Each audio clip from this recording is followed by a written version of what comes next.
Ladies and gentlemen, it's time for the third and fourth place match. Please welcome to the stage, TSL Polt.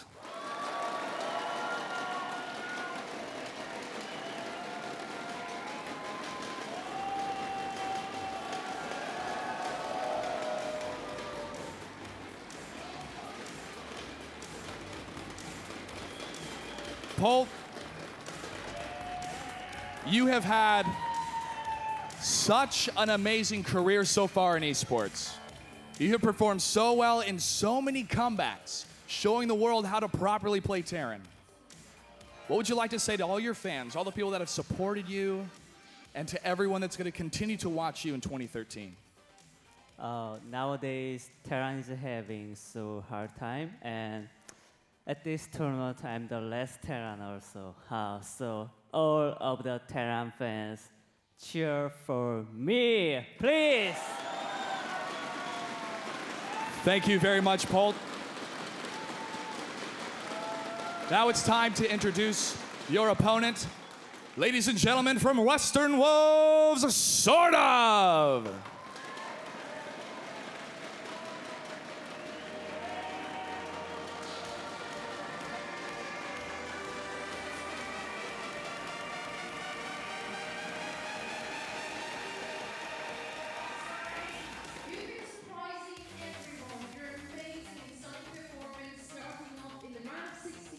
MC 3-2, then you went for a 3-0 against Hyun, which probably no one expected. Unfortunately dropped in against Violet, but now you're fighting out for the third place. You've been so many people supporting you and like seeing what a great talent you are. Is there anything you want to say to the people out there? Yeah, just a big thank you. It really helps a lot. We have a lot of people supporting and cheering for you. Right, give it up for Sortof. If you will please shake hands. Good luck, have fun, to your boots.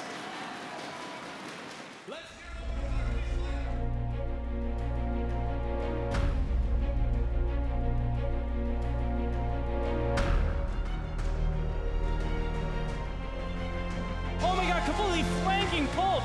He's dead, there's no way. Wow, Polt, are you kidding me? The hero's pulling all the units back from the right top side of the map as well. Effects are all going to be shot down. He's beaten his opponent, Tasia, 7 maps in a row. Great control by the Muslim, but Violet is going to swing in from behind. Kennedy's brain, and Violet just keeps attacking, man. The Muslim will tap out. 3 different spots. Hyun has to hold in 3 different areas. Sortof about to break through. Oh, Sortof again. Sortof dancing. Sortof, a 3-0 sweep. Oh my God! Beautifully done. You can see how much momentum Sortof had. And Violet is gonna just crush his way through. Sortof not prepared. A lot of damage. GG.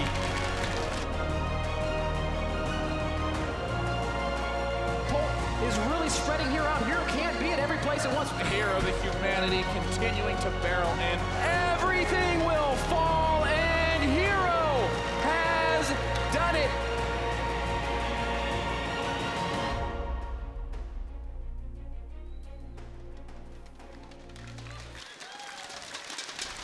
Welcome back. Welcome back, everyone. I am so excited for the third and fourth place match between Polt and Sortof. Guys, this match is for $10,000. Fourth place already has secured $5,000, so a best of 7 for $5,000. Andre, this is incredible, especially considering the run that Sortof has had over the past few weeks. Oh my goodness, this guy came out of nowhere through the open bracket, which is one of the toughest things to do.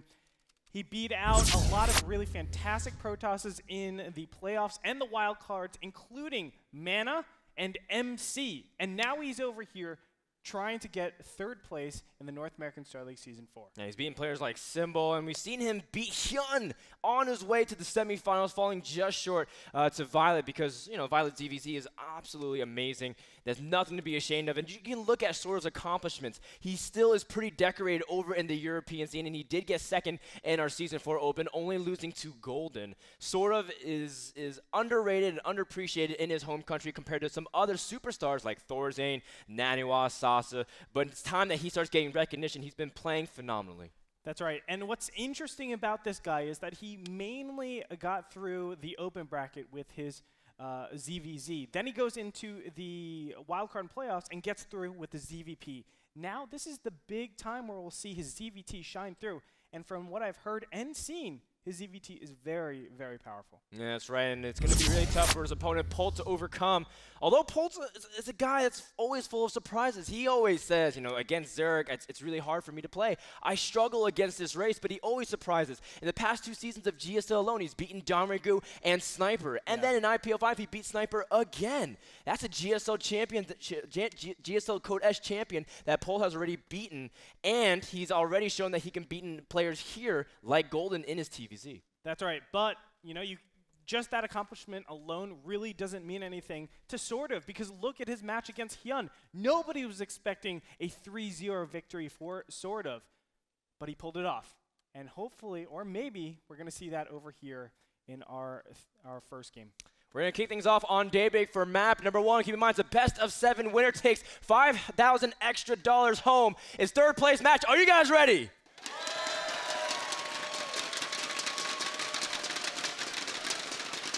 I think they are, Andre. Yeah, Frodan, and I am ready. I am so excited for this. Let's go ahead and jump into the game. My goodness, Daybreak, as you said, is the map. And let me tell you, that's a very tough map to start out on. TVZ is probably, you know, really, really nice for the Zerg on this map because it's nice, big, and open. That's right. Polt will have his hands full, but he did play a masterful game on Daybreak in a series against Golden. But remember, we were talking about last time, that base in the bottom right, not able to secure it, and Golden was able to pincer him and just completely suffocate the rest of his economy. What will Polt be able to do this time around? And, you know, I was hearing that Sortof and Polt were practicing at the very beginning of this tournament. You know, a couple days ago, they were just trading games here and there and just trying to see what their TVZ felt like because they were on the opposite side of the bracket. And Sortof was giving Polt a really hard time. Yeah, I don't think they were really planning on meeting up with each other for the 3rd, 4th place match. But here we are over on Daybreak to start us off. Let's go ahead and jump into it right now. Polt versus Sortof for game number 1.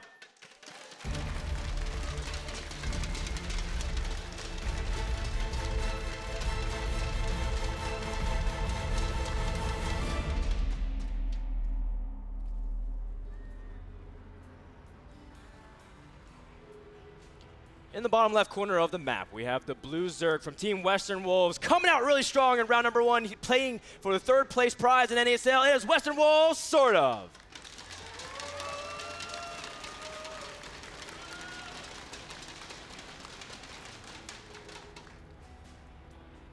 Placing really well at IPL 5 and an assembly winner. The only Terran left in NASL Season 4. Give it up for TSL Polt.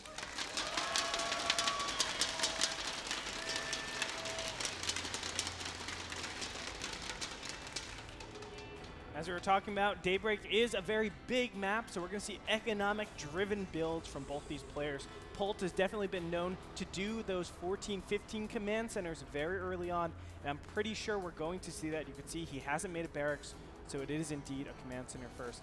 The standard Zerg opening is to go hatchery first. Now, against a command center first, you really can't react with any micro, with any tactics in the beginning stages to do anything to your opponent on Daybreak. There are some maps where you can send like 3, 4, 5 drones out and really stop that command center from going up. And a lot of times, Terrans use this command center to unblock themselves in supply. They're going to go up to 19 out of 19 SCVs, and then all of a sudden that command center is halted, so you can't get any units out, and then Zerglings swing through. We're not going to see that. Just based on builds, I feel like Polt has a relatively good build in respect to his opponents. Yeah, and we'll see how many gases he takes too. You know, you mentioned the supply block, but we'll see, you know, how much margin will he be able to play with even after that, because we've seen him go for 1 gas and Hellions and then go for fast third command center. We've seen him go double gas and go into Hellion Banshee. Those kinds of styles, of course, are the pivot points of TVZ, so we'll check back with him later. Meanwhile, Sortof, he's the guy that usually plays pretty standard, but it's been a long time we've seen a ZVT from Sortof. But in fact, Sortof has played against Polt before in an online cup and lost to him, so Sortof does have some track record, at least from Polt's playstyle. That's right. And we can already see that standard kind of foreigner style of Zerg versus Terran. Normally the Korean style these days is get a super fast extractor, you get that metabolic boost out on the field, and you're able to just formulate some sort of attack, idea of what your opponent is doing, and maybe even pick off a couple SCVs. But we don't see any extractors up at all. What does that mean? Probably very queen heavy. I would expect 4 to 6 queens out of this game, because if you don't have those queens out, the Hellions come at a time where you have no metabolic boost, and you're going to be suffering a lot of damage, whether it be drones or a delayed third base. Ah, look at this. Polt ends up sending an SCV scout anyways. A lot of players sometimes don't necessarily scout that quickly off a command center first, and they try to poke with the first Hellions, but he sees everything, sees no gas, and that's going to be really nice for Polt to know. Yeah, beautiful. And now what he can do is switch over to a starport tech. And I was talking to one of the North American players, Major, and he was saying, as soon as I see no gas at all, I instantly go a medevac, because my opponent just cannot keep up. The Zerglings are just so slow, and if I can get into a position where I'm not having to go through their Sim City, where Sortof should probably put in, evolution chambers, spine crawlers over here, if you can just bypass that, put 4 Hellions on the top over here, he can do an amazing amount of damage to not only the third, but the main base. And Polt just poking around with Marines, just trying to scout. It's still a very passive part of the game. And by the opening from Polt, he's not going to be able to commit to any kind of true form of aggression. Now, we've seen this opening from Polt before, where he goes double factory, but it doesn't even guarantee that he's going to go for blue flame Hellions either to be able to kill off a lot of the economy from Zerg. Sometimes he just fakes and just goes double engineering bay anyways. Yeah, and it's a really cool thing to see. There's a lot of timings that are incorporated with that double EV build, but it is less common. You're absolutely right, Frodan. We'll see what Polt does. I mean, really, there's a lot of options for him, but he's starting out with these 2 Hellions. Where is he going to go with them? Probably scout out the third. He wants to see the timing of his opponent's third, see how fast did you get it, how greedy are you being. Look at this, a Roach Warren coming up here. This isn't too common. We don't normally see Roaches to block off Hellions in this early game stage. Yeah, sometimes at least a month ago, it was really popular to just go double Evo Chamber, Spine Crawler, and just block off the path that way. But we do see that Polt is committing 2 Hellions. And, map control does belong to Polt. He has those really quick Hellions, but most importantly, he's going to try to use it to contain the creep tumors, being able to dart in and out. And these 4 Hellions right now, just showing it deliberately and just saying, well, this may look like a normal Hellion, but I'm going to actually go for a lot of Hellions and just run by. That's right. And let's see if he does anything over here. He's only poking around the third base, not really doing too much. Roaches will pop out pretty soon. Now, the Roaches have a certain power and a problem with it. The problem is going to be economically. You can see the third is slightly later, not by that much, but slightly later. He won't be able to drone that up nearly as fast. On top of that, you don't really get the mobility that you really want sometimes. But what it's really good against is that Banshee Hellion opening into something like Mech, where you take a very fast third base. And if it is Mech directly after this, then there might be a potential, fast Glider reconstitution Roach push, where he just overwhelms his opponent. Now that Sortof has seen that there's a lot more Hellions to consider, and it's going to come upon that moment around the 9-minute mark where Blue Flame should be kicking in. He is going to be very suspicious. He's making more Roaches rather than trying to saturate his third, and that's the right call, because he's not going to be able to defend with this amount of units right now. Yeah, make sure you can just hold your natural. There's no point in droning up if you're not going to actually have it in a couple minutes. So make sure you get the required units, and from there, then you can drone up. But look at this. He's actually pushing out here. This is just to establish his creep. Make sure he can get a little map coverage and a little bit of sight on the map. The creep tumors, of course, spread a lot of creep, but they also give you tons of vision. So if you're able to place as many as possible, it's like a little mini map hack. He's also seen the blue flame, so that's going to be very telling of what Polt wants to do. It still doesn't mean it's mech yet. In fact, Polt is going for a barracks transition back in his main base. As we've been seeing, going for 4 barracks allows him to get a good enough unit flow, and then he can transition to a timing anyways with Marine tanks and a less amount of medevacs. Yeah, very tricky. Nice transfuse to save that queen. And Sortof is going to get out of there with everything alive. Great pressure being done over here. Now killing some creep tumors. Let's look in the back of Polt's base. Let's see what he's doing. He is switching over to Bio. He doesn't really favor mech at all. And, you know, Bitter has been one of those casters, which I agree, by the way, that says, you know, mech has been figured out a little bit. A lot of players know these really sick timings, and it's hard to defend against it in order to be very successful, or I would say consistently successful. And I feel Polt has that view set. He thinks, you know, mech isn't too stable. I got to be careful when going there. Yeah, you know, mech's been pretty figured out by now. Kind of like Dean Cook's jokes, right? So most people really know what to expect and how to defend it, how to, you know, to position against mech. Make sure you don't let the tanks get into a nice spot. Don't let, you know, your units get straggled on, because Hellions are able to really dart in and still go for run bys. And, you know, eventually when you get that center position with Vikings and Thors, it's really hard for Zerg to even break and attack into that, and that allows Terran to transition. So you still can play mech despite the map size and the counterattack paths. But we see here that instead, you know, Polt is going to go for the bio transition. So, you know, we've been seeing his attacks and how they can be effective, but they also can be pretty ineffective. Where do you think Polt really needs to focus on from here on making sure that this Polt, his push can be effective? Well, Polt needs to focus on getting his siege tanks out and just hitting that 2-2 timing.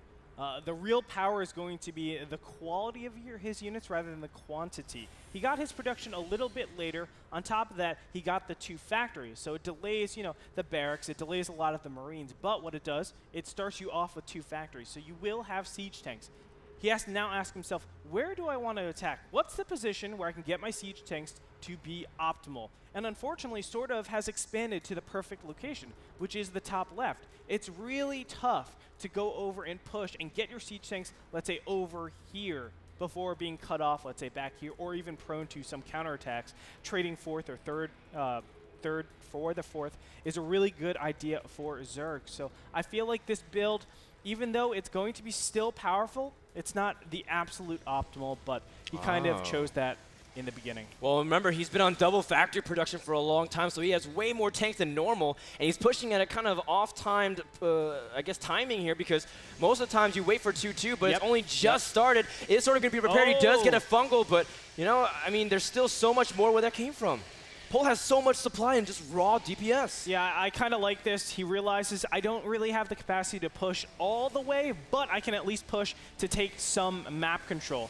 The way you stop this is you counterattack. You have your units over in that center position, and therefore Polt really can't go for that base trade. But you can see Sortof has been a little bit inactive on the map, and he's really paying for it. Oh, well, he's not being active any longer. Zerg is coming from the flank as well. And Sortof is going to crash the gates, fungals onto the bio, making sure they can't help the tanks, and Polt's push will be thwarted for now as he does clean up the rest of the units. Sortof is able to defend really nicely.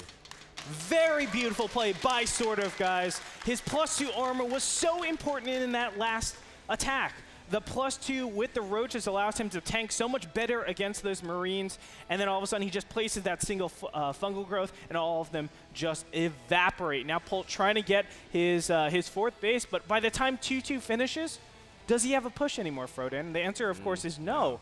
So what is he really doing with that 2-2? All that investment goes kind of wasted. I don't think he thought Sortof was going to go for an attack like that. It just was really, really bold, and he got paid off.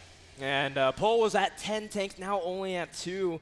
Although he's just still making 2 at a time while trying to incorporate some Marauders into the mix. Meanwhile, Sortof has bought enough time for that late game army that's so intimidating. Infestor Broodlord is moments away, or the Greater Spire is about to finish, inevitably going to transition into Broodlords. Polt trying to do whatever he can to buy time. He's going to drop into the main while trying to pressure in multiple fronts. And, I mean, Sortof has everything on lockdown, though. What can really Terran do in this situation? It's beautiful. And look at these. The Infestors are taking a more aggressive stance, making it very hard to get rid of that creep. Oh, unfortunate. Misses a fungal growth and also loses an Infestor.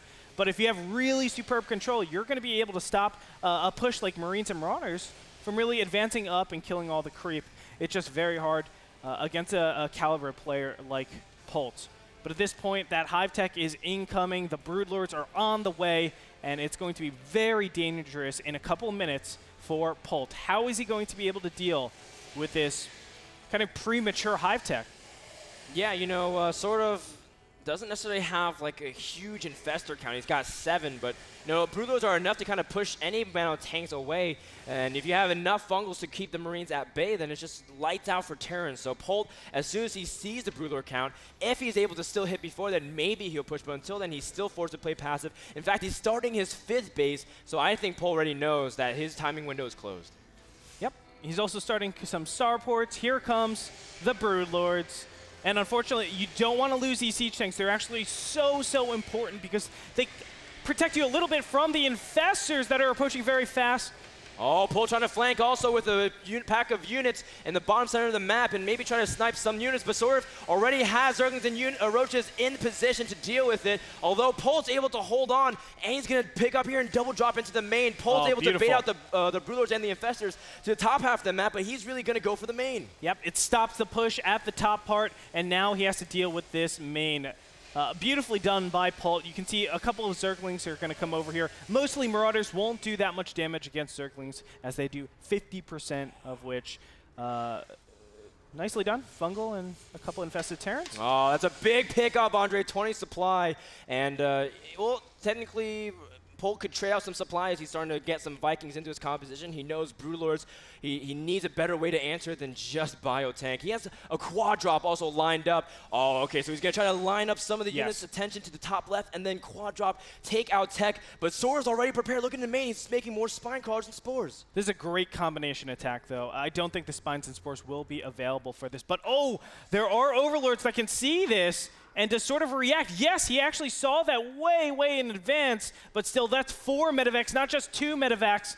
This will still do a lot of damage, Frodan. There's a few tanks loaded up into it as well. Post drop does go in the main while the 4th base is being pressured, and there's no signs of resistance over in that part of the map.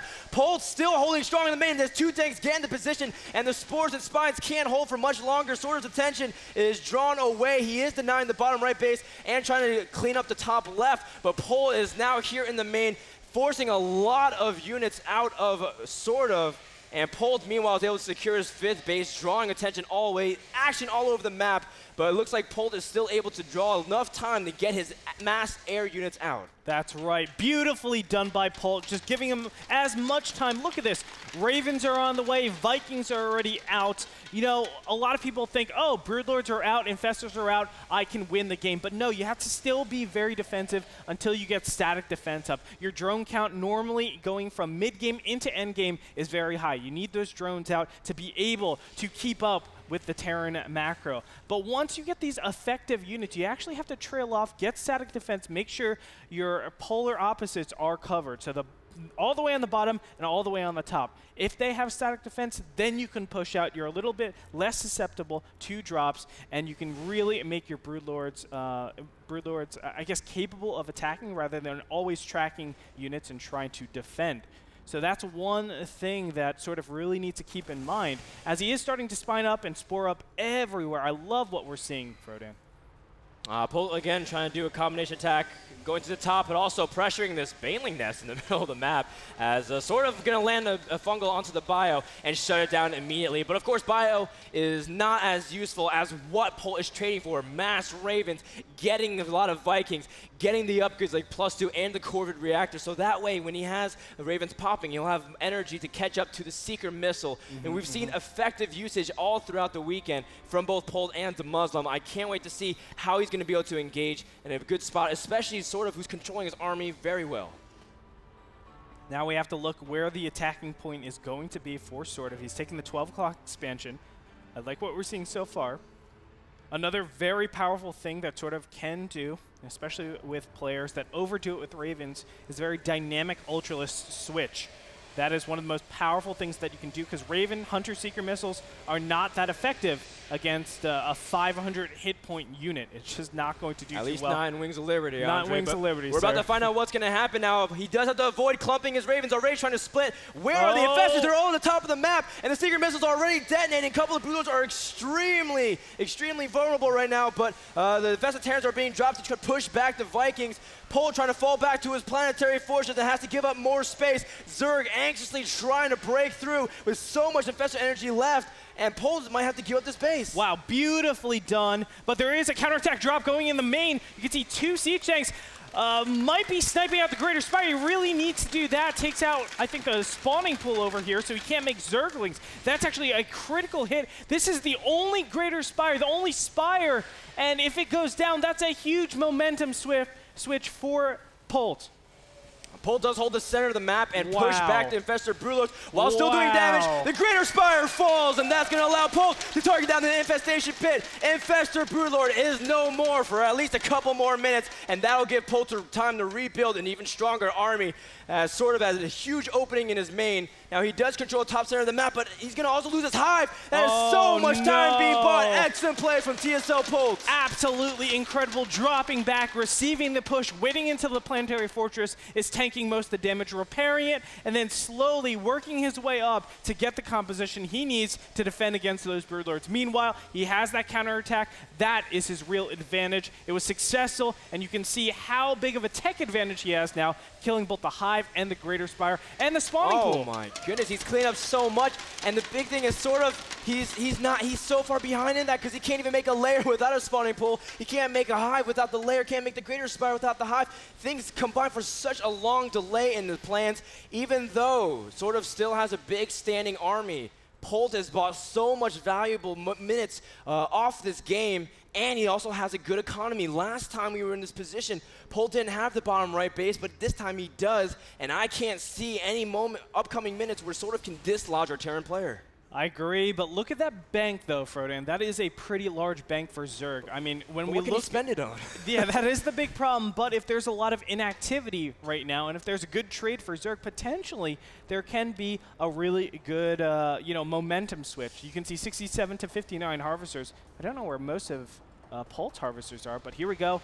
He's moving on up into the 12 o'clock position. Look at how many Vikings and Ravens he has. Oh, the spread, Andre. He's got a whole screen of Vikings trying to go against this Broodlord Infestor army. Infestor's funneling everything and dropping as many Infested Terran eggs as possible, but the bio is now coming back with a follow-up push from Polt. The Vikings are not going to matter as much as soon as these Broodlords are cleaned up. Polt is breaking through. Sortof supply is dropping, and he can't spend it on any units. He has so much in the bank, but no tech. Polt is breaking through the top center of the map. Just roaches and Zerglings from here on out. It's so unfortunate. A lair is up, but still no incoming hive. He really needs some sort of hive tech to deal with this mass Marine Marauder Siege Tank army. Even though it's a very basic composition, we see this throughout the game, it actually gets a lot stronger as you go on further. So Zergs can't stay on lair tech. They have to switch over to something hive-related in order for them to stop it. But you can see Polt has done such a great job throughout this whole game of denying his opponent his own tech. And he's now going to push on into this middle expansion. Will he be able to get it done, Frodan? I don't know. The tanks are positioned so well in the... Sortof just has no way to directly engage. He's lost his Broodlords. He's now down to just 8 Corruptors, a handful of Infestors, and Roaches and Zerglings. He doesn't even have time to go back up to Hive and be able to get any of that incredible late-game army. He's stuck on lair tech, Andre. And this is an incredibly strong army that's spread out so far from Polt with so much reinforcements. Vikings, Ravens, tank in the back. Polt is pressuring the center expansion once again, and I can't see Sortof breaking unless he gets the most ridiculous flank ever. Yeah, he needs a flank, and here it comes right now. Roaches from the behind. This is actually going to be so good. But remember, there is that triple drop going into the back of the main. Infested Terrans are going to be popped here. Sortof able to clean things out. Very nicely done. But what does Polt have under his sleeves? Polt has a diversion. The first attack was a fake. And he can just go down the ramp and... well, Sortof has almost nothing. He's still centering everything onto expanding towards the top center. Polt still trying to waddle his way down the ramp, and there's a lot of things like +2 research going on here. The Roach Warren, that's another form of tech that Sortof can't afford to lose. The Spire once again gets taken out. Excellent play from TSL Polt as Sortof is trying to retreat as fast as he can to his natural base. Sortof did a great job at stopping the initial push before 2-2. He had an advantage in tech, in army. But it's just the decision-making of Polt that is so hard to counter, Frodan. Again, combination attacks, denying the 12 o'clock, and having this bottom left attack. It's just beautiful. Yeah, great movement from Polt all around, and now he picks up. Might lose these medevacs, but again, he's gotten everything he's won. He's now the one controlling the map. Sortof is always reacting to him, and he's still making a great composition. He's not trying to fall for any kind of ultraless transition or going back to the Broodlord, still keeping a healthy amount of Vikings in air while getting out his bio and tanks, trading so cost efficiently. And Sortof, despite him having an incredible bank, still can't spend 5,000 gas and climbing. Sweet Jesus. That is a lot of gas. But he's waiting until that Greater Spire is finished. Of course, it's still over 100 seconds since the Spire is not done yet. Hive is finished, though, and this is a great location for the Spire this time around. Hydralistan? Is that right? Yeah, Hydralistan. All right.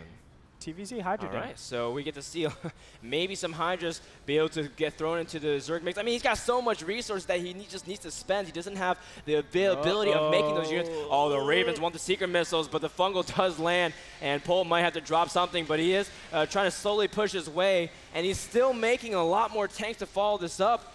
How is Sortof going to be able to hold off? Because Polt can make so much more. The secret missile going after the infestor, trying to run, and one does drop, and every infestor that drop is a harder case for Sortof to hold. He's just going to go for it. Infested Terrans and Zerglings going in, Andre. Oh my, and the eggs might have blocked a lot of these units. You can see the roaches in the back struggling to move forward. Infested Terrans just get annihilated. Now the Vikings are going to land. He knows he has the game. He's going to push into this middle expansion, and hopefully if he takes it out, he will have a secure advantage in this game. Andre, even if he does, reinforcements have arrived, and TSL Polt is breaking through the center expansion. GG! Game number 1 goes to TSL Polt. An exciting finish to that first game. You have to give it to Polt. I mean, excellent stalling tactics with those drops, not only at the 12 o'clock, but the 6 o'clock. He was always hitting both of those bases, denying his opponent as much as possible.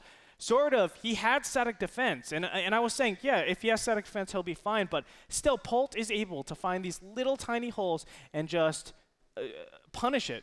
Drop there and just make sure he does a ton of damage. We saw that not only killing the Hive, but the Greater Spire. Yeah, and I like that, you know, if his timings weren't going to work out, he said, I'm just going to set up a place where I know I can control for a while. When I realized I can't hold it, you know, the Broodlords are coming out, I know that, you know, he's setting up his expansions, getting Hive tech. I'm just going to back out there, and I'm going to go for where I know I'm stronger in. I'm going to keep up in the bases. I'm going to keep trying to drop and draw attention away, and eventually, clever tactics has allowed Polt to climb back into that game in terms of momentum and take it all the way home. That game was brought to you by LABite.com, the premium food delivery restaurant service in the LA and Orange County area. Go to LABite.com, order some food if you're even here in the audience, and use the promo code NASL to let them know that you support us. When we come back, game number 2 between Polt and Sortof. Don't go anywhere. My name is Frodan. And I'm Gretorp. We'll be back after this.